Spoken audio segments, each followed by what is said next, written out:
Hello, അസ്സലാമു അലൈക്കും. ഇന്നലെ ഞാൻ അരച്ച് വെച്ച കൂവൻ്റെ പൊടി വെള്ളം ഊറ്റുകയാണ്. ഈ പാത്രത്തിൽ നിറയെ വെള്ളം ഉണ്ടായിരുന്നു, ഇപ്പോൾ ഒഴിവാക്കിയതാണ്. ഇത് അടിയത്തെ വെള്ളമാണ്, അത് ഇനി ഊറി വരും. ഇനി ഇത് എടുത്തിട്ട് അത്രയും പൊടിയുണ്ട്, കുറച്ച് ഇന്നലെ ഞങ്ങൾ കുറുക്കി തേങ്ങക്കെട്ട് പഞ്ചസാരയൊക്കെ ഇട്ട് ഉണ്ടാക്കി. ഇത് ബാക്കിയാണ്, കുറച്ചെടുത്തിട്ട് ഉണ്ടാക്കിയിട്ടുള്ളൂ, അതാണ് ഇത്രയും പൊടി മറ്റുണ്ട്. ഇനി പാത്രത്തിൽ ആക്കിയതിന് ശേഷം വെള്ള തുണി കൊണ്ട് കട്ടി കുറഞ്ഞൊരു തുണിയിട്ട് മേലെ ഇടണം, അല്ലാഞ്ഞാൽ വെയിൽ തുഴക്കും. ഇത് വെയിലത്ത് വെച്ചിട്ട് ഉണക്കിയെടുക്കുക.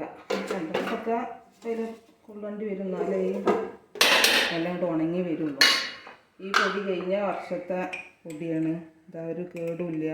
ഇത് മറ്റേ കൂവൻ്റെ കേട്ടോ, ഇഞ്ചി കൂവാന്ന് പറയും. ഇതിൻ്റെ അമ്മ ഉണ്ടാക്കിയിട്ട് കൊടുത്തയച്ചതായിരുന്നു.